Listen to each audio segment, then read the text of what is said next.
Alô, rapaz, titio de Clé de volta, falando sobre a solidariedade passiva. Vamos nessa, sem perder tempo. Sobre a solidariedade passiva, eu já disse, ela ocorre quando mais de um devedor é coobrigado ao pagamento da dívida inteira. E aí, como você já tem uma ideia do que é a solidariedade passiva, vamos direto aqui para o nosso esqueminha. Olha só, 3 devedores, 1, 2 e 3, devem 30 mil para um credor. E aí o credor pode cobrar 30 mil de qualquer um dos devedores. Isso porque eles são solidários. Declare se não houvesse solidariedade. Aí o credor só poderia cobrar 10 mil de cada um.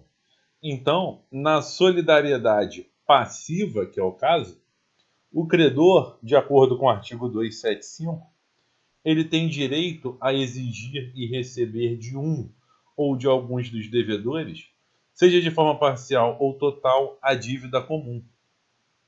Se o pagamento tiver sido parcial, todos os demais devedores continuam obrigados solidariamente pelo resto. Tá? E se o credor propor a ação de cobrança contra o devedor somente, isso não significa que ele está renunciando à solidariedade. O fato da ação de cobrança ser proposta contra apenas um ou alguns dos devedores, isso não significa a exoneração ou renúncia da solidariedade dos demais. Tá bom? O 276 é aquele que eu falei para você que quando nós analisássemos, nós iríamos voltar no 270. Cadê o 270? Está aqui, ó. Então o 270 será cobrado, será estudado junto com o 276. Vamos lá? Olha o 276 aqui, ó. Se um dos devedores solidários falecer, deixando herdeiros, nenhum deste será obrigado a pagar, senão a cota que corresponder ao seu quinhão hereditário, salvo se a obrigação for indivisível. Mas todos reunidos serão considerados como um devedor solidário em relação aos demais devedores. Então, gente, vem comigo, ó. Pensa aqui no seguinte. Imagina que eu tenha 3 devedores solidários, o A, o B e o C. Tá? Eles devem um determinado objeto ao credor. E aí, o devedor A faleceu e deixou 2 herdeiros, o filho 1 e o filho 2. Pessoal, o filho 1 e o filho 2, eles continuam na solidariedade? Ou seja, o credor D pode cobrar do filho 1 toda a dívida? Ou não? Ele só pode cobrar parte da dívida? Pessoal, a resposta é dada pelo artigo 276. E ela não é tão simples. A possibilidade do credor D cobrar toda a dívida, seja do filho 1, seja do filho 2, depende do objeto da obrigação. Tá? Se o objeto for divisível, eles não continuam solidários. Então, olha só. Imagina o seguinte. Imagine que nós tenhamos aqui uma dívida de 30 mil. É um objeto divisível. Então, nesse caso, o filho 1, ele só vai responder, ó, divide 30 mil por 3, 10 mil para cada um, divide novamente por 2, 5 mil para cada um. Nesse caso, cada filho somente responderá na dívida pelo valor de 5 mil. Pois o objeto é divisível. Agora, se nós tivermos um objeto indivisível, imagina o nosso velho e tradicional cavalo. Nesse caso, o filho 1 não pode responder só com um pedaço do cavalo. Então, ele deve responder com o valor inteiro da dívida. Ou seja, ele responde pelo próprio cavalo. Se o credor D cobrar do filho 1 cavalo, ele é obrigado a entregar o cavalo. Depois ele que se entenda com o filho 2, com o devedor B e com o devedor C. Entenderam, gente? Então, olha o que eu escrevi aqui, ó. A resposta depende do objeto da obrigação. Se o objeto da obrigação for divisível, eles não continuam solidários. Seria o caso dos 5.000 para cada filho. Mas se o objeto for indivisível, que é o caso, a solidariedade dos filhos continua. A solidariedade do devedor B e C, essa não é nem questionável, né? Essa é óbvio que ela continua, independentemente do objeto. Então, ó, eu exemplifiquei aqui exatamente o que foi falado. Só que aqui eu exemplifiquei com o valor de 15.000. No nosso exemplo anteriormente, eu exemplifiquei com o valor de 30.000. Tá bom? Ticlé, o 270? Pois é, o 270, que é aquele lá da solidariedade ativa, ele é o mesmo, só que o pensamento é inverso. O pensamento é inverso. Como assim, Ticlé? Olha só, eu tenho o devedor, tem que entregar um objeto para 3 credores. O credor 1 faleceu, deixou 2 herdeiros, o herdeiro 1 e o herdeiro 2. Se o objeto for divisível, exemplo, 30.000 reais, havendo solidariedade ativa aqui entre os credores, o objeto é divisível, significa que cada herdeiro só pode cobrar a sua quota parte. No exemplo dado, cada herdeiro só poderá cobrar 5.000. Diferentemente do objeto indivisível. Se nós tivermos aqui o cavalo, aí o herdeiro 1, ele pode cobrar o cavalo. Depois ele se entende com o herdeiro 2, com o credor 2 e com o credor 3. Mas, como se trata de uma obrigação indivisível, então o herdeiro tem direito a cobrar toda a dívida, no caso da solidariedade ativa, e a ser cobrado pela dívida, no caso da solidariedade passiva. Tá bom? Prosseguindo, um outro artigo interessantíssimo que eu quero abordar com vocês é o 279. 277 ou 278, dá uma lida aí, dever de casa. Tá? Eu quero o 279. Olha o que ele diz.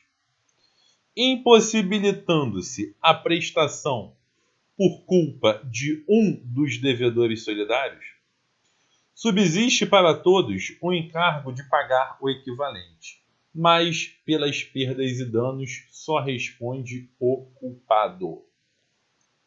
Então, novamente, ó, impossibilitando-se a prestação por culpa de um dos devedores solidários, subsiste para todos o encargo de pagar o equivalente, mas pelas perdas e danos só responde o culpado. Vem para cá. Olha só. Devedor 1, devedor 2 e devedor 3.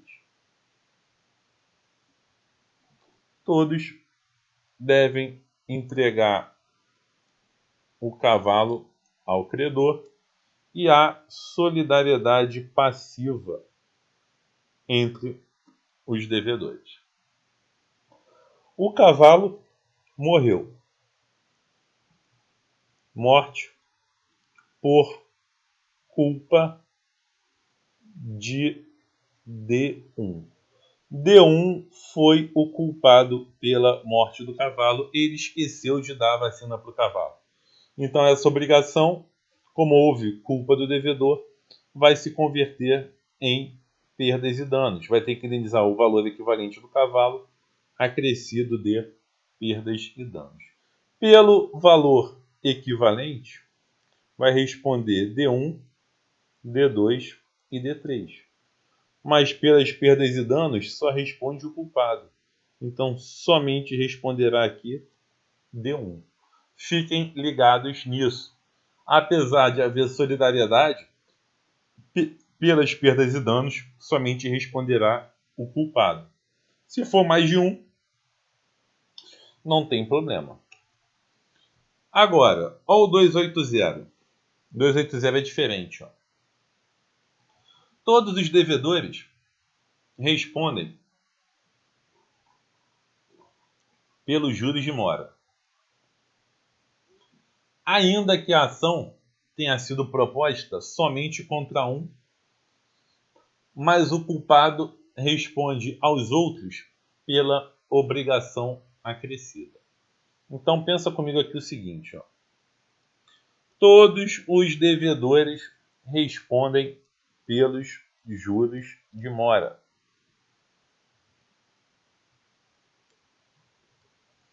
Ou seja, tinha que pagar 30 mil, mas esses 30 mil foram pagos com atraso.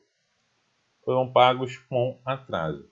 E aí, incidiu aqui juros de mora. O que acontece? Vai ter que pagar os 30 mil e também os juros de mora. Os três devedores que são solidários, têm solidariedade passiva aqui entre eles. Show de bola. Pessoal, volta para cá. Olha o que diz o 280. Todos os devedores respondem pelos juros de mora. Então, pelos 30 mil vai responder D1, D2 e D3. E pelos juros de mora também. D1, D2 e D3. Ah, mas o culpado pelos juros de mora foi D3. Tudo bem. Mas todos respondem. O credor, ele pode cobrar os juros de mora de qualquer um. Então, suponha que os juros de mora tenha dado aqui 6 mil reais. O que vai acontecer? Se ele cobrar os juros de mora do devedor 1, o devedor 1 vai ter que pagar os juros de mora porque é a solidariedade passiva entre eles. Mas o devedor 1, depois, ele vai se entender com o culpado para reaver o valor que tiver sido pago. Ou seja, o devedor 3, como ele é o culpado pelos juros de mora, e D1 foi obrigado a pagar os juros de mora, então eles vão ter que se entender. O devedor 1 vai ter que poder cobrar isso do devedor 3. É o que diz o artigo 280. Todos os devedores respondem pelos juros de mora, ainda que a ação tenha sido proposta somente contra um. Mas o culpado, que no nosso exemplo foi o devedor 3, responde aos outros pela obrigação acrescida. Tá bom? Outro artigo interessante aqui é o 282. O 281 é dever de casa, não cai muito em prova. 282. Pode o credor renunciar à solidariedade em favor de um, de alguns ou de todos os devedores. Eu tenho aqui a possibilidade de renúncia à solidariedade. O que significa isso? A renúncia à solidariedade faz com que um dos devedores solidários se exonere da obrigação por inteiro. Ou seja, basta que ele pague a sua parte. Imagina aqui o seguinte, ó. devedor 1, devedor 2 e novamente devedor 3. Vocês estão de saco cheio disso, mas é a melhor forma de entender. E aí o credor. Valor aqui de R$ 15.000, solidariedade passiva entre eles. E aí o que acontece? O credor, ele exonera da solidariedade o devedor 1. Exoneração da solidariedade. O que isso significa, gente? Que ele não tem que pagar mais nada? Não, não foi remissão da dívida. Foi exoneração da solidariedade. Significa que ele agora não é mais obrigado pela dívida inteira. Significa agora que ele é obrigado somente pela sua quota-parte. Ou seja, a partir do momento em que o devedor 1 foi exonerado da solidariedade, o credor só pode cobrar dele o valor de R$ 5.000. Então, é isso que significa a exoneração da solidariedade. Beleza, gente? Então, o credor pode renunciar à solidariedade em favor de um, de alguns ou de todos os devedores. Mas subsistirá a solidariedade dos demais. Ou seja, os devedores 2 e 3 continuam solidários. Tá bom? Juntando esse conceito de renúncia à solidariedade, olha o que acontece com o artigo 283. O devedor que satisfez a dívida por inteiro tem direito a exigir de cada um dos codevedores a sua cota, dividindo-se igualmente por todos a do insolvente, se houver, presumindo-se iguais no débito as partes de todos os codevedores. E o 284 continua. No caso de rateio entre os codevedores, contribuirão também os exonerados da solidariedade pelo credor, pela parte que na obrigação incumbia ao insolvente. Então, volta para cá. Nesse exemplo aqui, D1 foi exonerado da solidariedade. Devedor 2, ele foi declarado insolvente.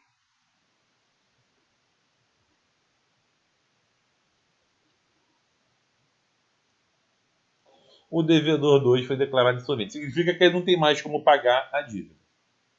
Tá? E aí o que acontece? O devedor 1 pagou para o credor o valor dos R$ 5.000. E acabou que, como o devedor 2 não tinha nada, o devedor 3 pagou todo o restante da dívida ao credor. Pagou ao credor R$ 10.000. Ou seja, o devedor 3 pagou a sua parte e a parte do insolvente. Só que a parte do insolvente, mesmo tendo D1 sido exonerado da solidariedade, ele deve responder. Ou seja, a parte do insolvente deve ser dividida entre o devedor 1 e o devedor 3. Após acontecer isso, após o devedor 3 pagar 10.000 ao credor, o que o devedor 3 pode fazer? Ele pode cobrar de D1 a metade da parcela do insolvente. E aí D1 tem que pagar ao devedor 3 metade da parcela que seria do D2 que se tornou insolvente. Ou seja, ele pode cobrar aqui, ó, 2.500. Ou seja, mesmo D1 tendo sido exonerado da solidariedade, ele responde pela cota parte dos insolventes. É isso que diz o nosso artigo 283 em conjunto com o 284. Tranquilo, pessoal?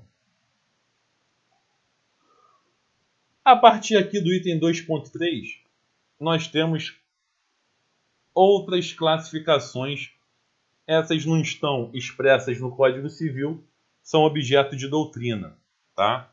Então, não tem nenhuma dificuldade aqui, pessoal. Deixa eu aparecer na telinha aqui no cantinho. Não tem nenhuma dificuldade para essas classificações. Eu não vou gastar tempo aqui lendo cada uma dessas classificações para você. Está tudo muito bem explicadinho, com exemplos, com esqueminha. Então, ó, dever de casa, item 2.3. Dever de casa, tá? Eu quero que você veja que a classificação, quanto ao momento do cumprimento, ela pode ser instantânea, de execução diferida ou de execução continuada, que é a mesma de trato sucessivo, tá? Quanto ao ônus da prova, você vai ver que existe obrigação de meio e obrigação de resultado. Quanto aos elementos acidentais, lembra lá do negócio jurídico que nós estudamos? Você lembra dos elementos acidentais do negócio jurídico relacionados ao aspecto da eficácia do negócio jurídico? Pois é, tinha a condição, o termo e o encargo. Então, quando nós classificamos as obrigações de acordo com os elementos acidentais, elas podem ser puras e simples, quando não tem nenhum elemento acidental. Pode ser condicional, quando tem uma condição.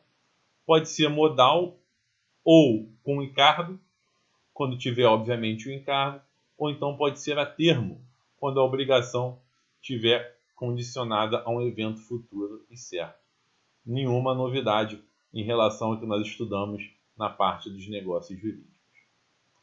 Quanto à autonomia da existência, as obrigações podem ser principais e acessórias. Exemplo, o contrato de locação é principal. A fiança que garante esse contrato de locação é acessório. Também bem tranquilo, nada demais para a gente. Quanto à exigibilidade, nós temos a obrigação civil e a obrigação natural.